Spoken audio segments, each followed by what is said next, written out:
So I'm speaking to Rory Sutherland, who is Vice Chairman of Ogilvy and Mather UK, a leading advertising agency.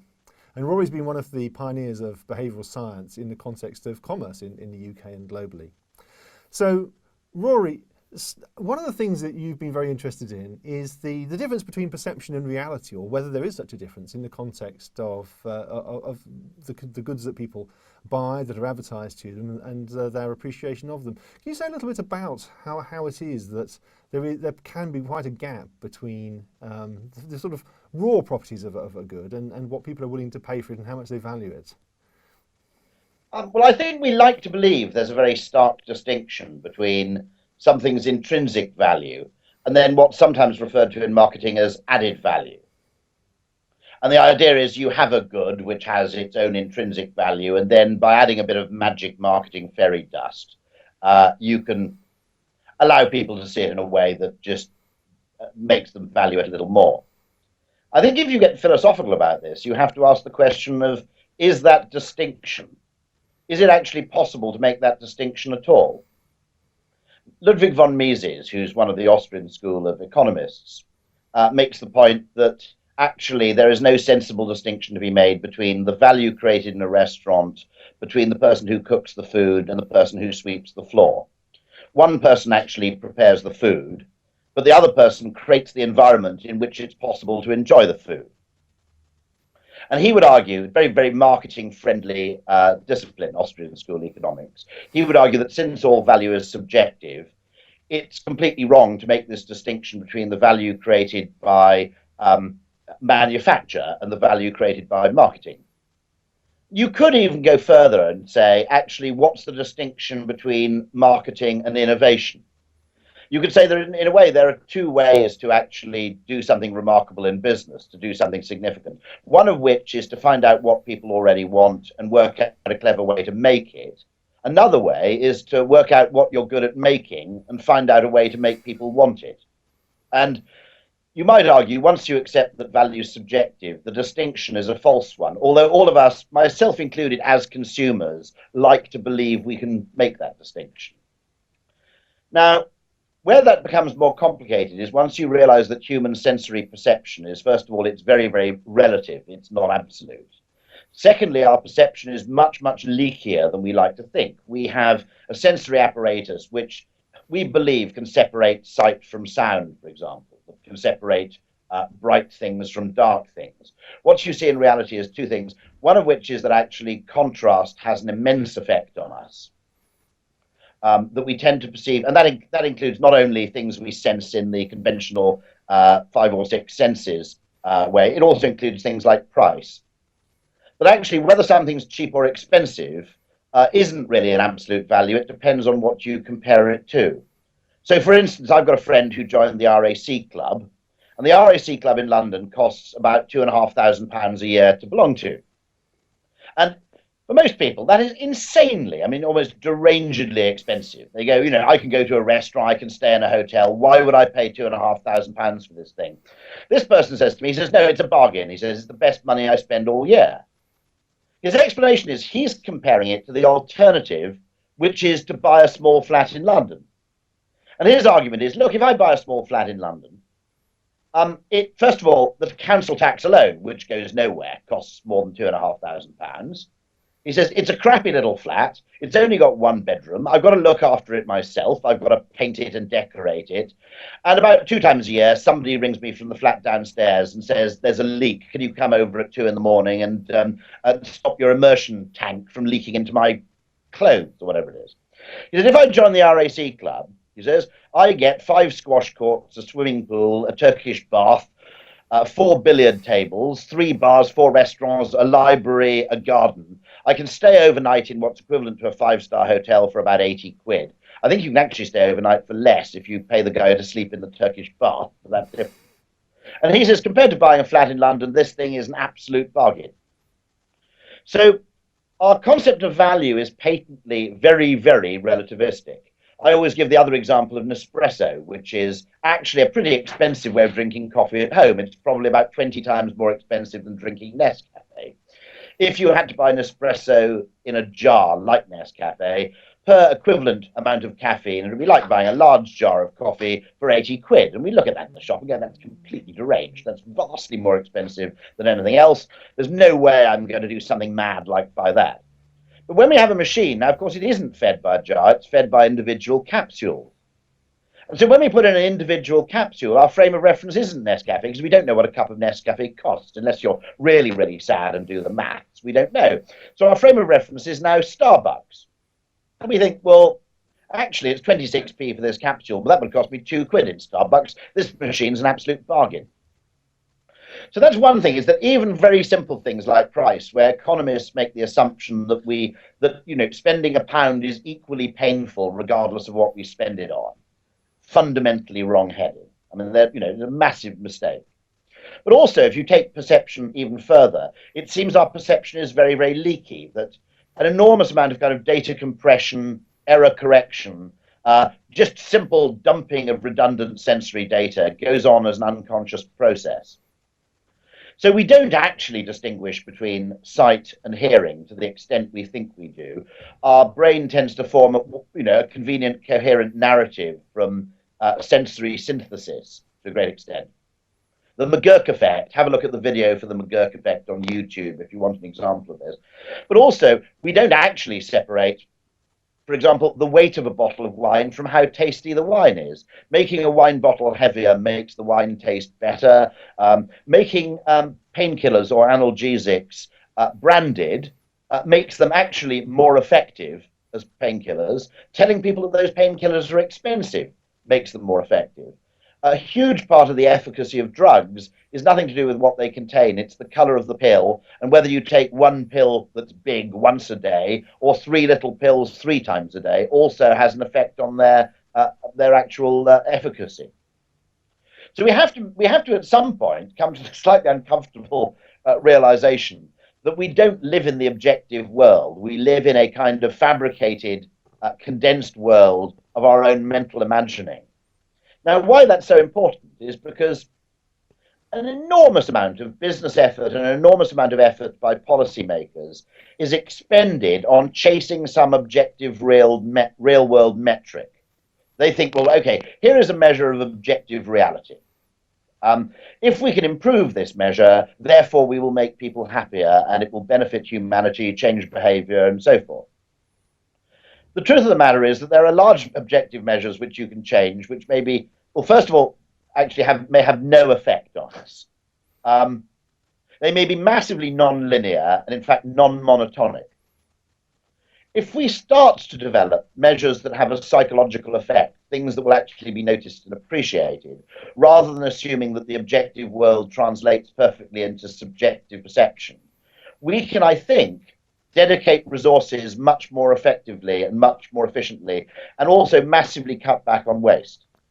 So a very simple example might be queuing. Okay, broadly speaking, I don't disagree with the precept that short queues are better than long queues. I mean, it's a fair assumption. There are, of course, always exceptions. If you're running a nightclub, you need a bit of a queue, because if you don't have a queue outside your nightclub, everybody assumes it's rubbish. So you do, in many cases, create artificial queues outside certain things like nightclubs, where the basic heuristic is any nightclub worth going to will actually have demand exceeding supply. And I have actually had a debate with people like KFC and fast food restaurants saying that actually some degree of a queue may actually be very helpful to business. But we'll park that for the moment. By and large, shorter queues are better than longer ones. What you may say is it's actually much more complicated than that. For example, if the end of the queue is out of sight, we find it massively frustrating. The worst thing you can do to make a queue unsettling is to have another queue alongside your queue, which is moving faster than yours is. So there are quite a few psychological variables at work in terms of what actually creates distress from queuing. I'm intrigued by the fact that I don't know. I'm in this area of pure speculation. But I think you could make the business of going through security lanes at airports vastly less irritating if you experimented with a range of psychological changes. Why do we find it that stressful? You take your laptop out of your bag, sometimes you take your shoes off, sometimes you don't. But it seems to drive people more or less insane. Now, let's be candid about this. It's not Guantanamo Bay. You're not being waterboarded here. It's a minor irritation. and yet people really seem to hate it. What's going on? Now, I genuinely say I don't know the answer. But what I do know is that we ourselves don't have introspective access to those parts of our brain that make that experience annoying. So we feel the annoyance and then we post-rationalize the causes. Now, that's hugely important in itself, because what it means is conventional market research is problematic for two reasons. It's not only the fact that people are sometimes wrong or misrepresent the reasons behind their behavior, but that when they don't know the reasons behind their behavior, they will almost never say, they will almost never give an honest negative and say, I did that, I haven't got a clue why. To be absolutely honest, completely weird. They will always construct a rational sounding explanation for their disquiet, which may or may not have any relationship at all to the real thing that's causing their unease. So I argue there's huge scope for massive improvement in psychological experience just by adopting everything from behavioral science to design science to everything else. Now, what might be frustrating, some work done by the fast food restaurant industry suggests that we get very irritated at that point where we have to place an order at McDonald's or KFC. When there are a queue of people behind us, we're terrified of being an idiot, holding up the queue, feeling that people are going, this guy's cocking up his order. So it makes us actually very, very nervy, just that act. And it may be the presence of other people that makes the experience awkward. But we're not consciously aware of the origins of that disquiet. So it may be that if you change the design of airport security systems so that when you reach the head of the queue, you went into one of 10 little curtained off cubicles, you did your stuff with the trays and the shoes, and then when you were ready, without being rushed by people behind you, you took your trays out, popped them on a conveyor belt and walked through. Therefore, you weren't either being rushed by people behind you, you weren't feeling you were holding up a line. You might actually be much more content with that operation. I don't know, experimentation might tell us. But what's certainly true is that there's an immense area of human behavior. And I occasionally use the Buddhist notion of the third eye here to refer to behavioral science. Nearly all business decision making relating to people and their choices and their preference and behavior, and nearly all government decision making, unconsciously or deliberately, rests on the assumptions from two fields. One of which is asking people to tell you their reasons, or asking people to tell you what they will do under certain circumstances. Those are doubly unreliable because people don't always know, but worse still, when they don't know, they pretend they do. The other field, which I also think can be not always, but often dangerously misleading, is the assumptions from neoclassical economics. Now, my contention is that the business world in general can almost be a Galapagos Islands for behavioral science. Little things we learn from mobile behavior through mobile devices and things can actually provide us with a huge wealth. Geoffrey Miller, the author of The Mating Mind, has a presentation he calls N equals millions. That actually we suddenly get this huge wealth of behavioral information which can help us refine and improve our theories and assumptions about how people think and decide and act. And that really, really excites me. And I genuinely think that if you want to improve both GDP and human well-being and economic efficiency, that the combination of behavioral data and better behavioral theory, and the two are interlinked, by the way. Data without theory is nearly as dangerous as theory without data. The two are interlinked. But the combination of these two, really good theories coming from the behavioral sciences, understanding of concepts like the human tendency to confabulate and post-rationalize on the one hand, and the ability both to look at data but also to test and perform inexpensive, rapid, simple tests, I think can actually transform business and government in the next 20 years. So that's a very exciting prospectus.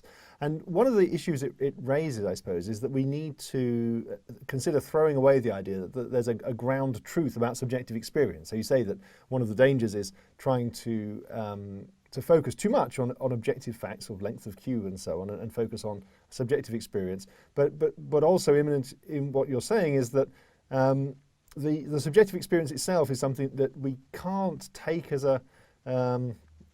something that has a sort of stable reality. So if you're thinking about the amount of pain I'm feeling, as you say, all kinds of peripheral and apparently pain irrelevant factors will have a huge impact, and as we know. So I suppose just more generally, it'd be interesting for you to say a little bit about the kind of puzzle for the marketing and business world, and perhaps it's also true for public policy, that it's very easy for businesses and governments to focus on trying to change some specific subjective state, and to think, well, we really want to reduce the pain.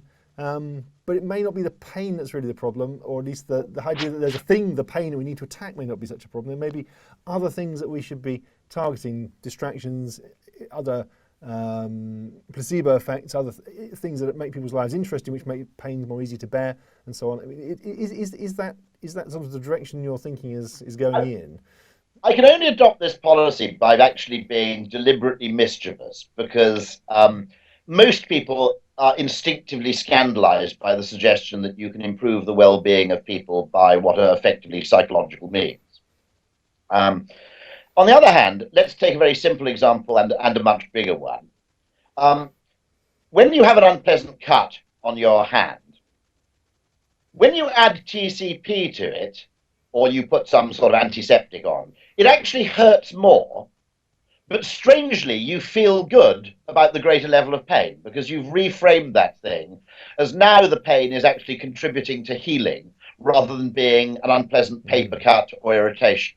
Of course, exercise is a bit like that, isn't it? So exercise is very, I can't speak from experience on that, but I am told, I'm reliably told, that people exactly reframe the pain somehow from strangely running around in the streets after dark for no readily apparent reason, and they seem to derive some pleasure or utility from this.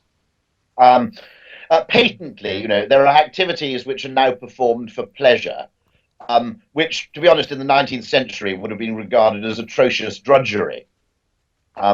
You can patently reframe labour as hobby. And at the most serious level, there is evidence that whereas people who are unemployed tend to be very unhappy, retired people in financial situations, circumstances which are actually objectively no different, are actually fairly contented. Now, there's clearly some narrative bias at work here, which is that the mental frame for retirement, even if frankly you're short of money, is this is actually well-deserved leisure for a hard-working life, whereas unemployment is determined, not unreasonably by the way, as frustration that my life isn't even getting started. But there patently is a narrative effect there, just as there's a narrative effect in that if you win badly, lose small amounts all evening, and then have a big win at the end, you will go away from the casino feeling great. And if you do the opposite, you win quite a lot at the beginning and then have a couple of bad losses, even if your net financial outcome is exactly the same, your mood will not be the same. We've just developed, as a mischievous thing, one of the things that most excites me is when you abandon the assumptions, these two assumptions are what I call the broken binoculars. When you use the third eye, you just say, it's possible that research is wrong and neoclassical economics is wrong. It does present you with extraordinary creative opportunities. So slightly under the influence of Ogilvy change, the Indian restaurant Dishoom in London has a loyalty program where at the end of the meal, actually, if you have this little coin, which is their loyalty card, it's a little Indian coin, you hand it over at the beginning of any meal, I think before 7 p.m. Monday to Thursday, and you order your food just as per usual. At the end of the meal, they bring you a die. You throw the die, and if you throw a 6, your meal's free. Now, if you're a very boring economist, that's exactly the same as a discount of 16.6%. Certainly, it costs the restaurant exactly the same as a discount of 16.6%, assuming the die is not loaded, which I trust them. I would argue to a diner, that's a completely different experience. So, to a diner, in a sense, first of all, you will eat differently under those two circumstances, because you'd feel a bit of an idiot winning a free meal if you just ordered a wrap and a Diet Coke. So you're probably going to order a bit more food as a result of that possibility of being let off the bill completely. If you're within a group of friends, it adds a huge amount of saliency and excitement. I would argue that 16.6% discount is utterly boring and unmotivating, whereas this is charming and exciting. So that's obviously a very small scale example. But I think you can take much bigger examples from this, where you can actually say, if we just actually abandon these two rather tedious and limiting assumptions about people. One of the things, I was having a conversation with a large charitable organization, and I posited the idea of Samaritan roulette, which is when you make a donation to a charity, you can put 10, you have a chamber of a gun and you put in 7 or 5 chambers, you put in £10, and in one of them you put a donation of £100. And then you can actually gamble. You accept the fact there's a 1 in 6 chance you may end up, making a donation of £100. But you can then effectively tweet and use your charitable donation as a show of bravado, which I think is much more interesting than a show of generosity on social media. Now, I haven't tested this yet. I may be completely wrong. I'm totally happy to be proved wrong. But the first thing to remember is that actually most progress and innovation doesn't come from a brilliant new idea. It comes from the abandonment of bad old ideas and the rejection of old lazy assumptions. And so my first point is actually just by abandoning a few dud assumptions, the possibility for exciting ideas becomes enormously magnified. And I do think that neoclassical assumption, which has gained a stranglehold on business schools, the neoclassical economic assumptions have kind of almost sort of inveigled their way into the assumptions. I'm not that worried about the activities of Nobel Prize winning economists. They know the problems. But the fact that people who've done Economics 101 as part of an MBA then go into the business world with some pretty lazy assumptions about how economics works, which aren't really empirically tested or valid, does concern me, because I think those assumptions are massively creatively limiting. As a marketer, I ought to make another little adjoinder to this. They really, really worry me, because think about it. One of the there are tons of assumptions around neoclassical economics. It's a series of anonymous actors making individual transactions to maximize their expected utility in an environment of perfect information and perfect trust. I think that's some of them anyway. Now, the one thing that bothers me is if you did have this imaginary world with perfect information and perfect trust, which patently exists somewhere between very rarely and never, I completely accept that you would have no need for marketing at all in that world. If you had perfect information and perfect trust, you wouldn't need a marketing function. Now, it worries me that business people enthralled to neoclassical economics effectively see marketing as a cost, not as a source of competitive advantage, because their fantasy model of a perfect world is one in which everybody trusts everybody and they already know everything. Now, once you actually reject that, you realize that the other thing it's done, not only marketing, but the whole of human psychology, anthropology, behavioral science, has also been frozen out of business consideration. And it's driven business into this obsessed route where you maximize efficiency and reduce cost, even if, frankly, that may be actually a fairly dismal and ineffective thing to do. And it's certainly a game that only one person can win. It's a bit of a negative sum game, ultimately. So I think it's understanding that price is hugely subjective, that actually the value of things is massively affected by context. Does your product actually have a target market in the conventional demographic sense, or would it be more accurate to think of your product as having a target moment?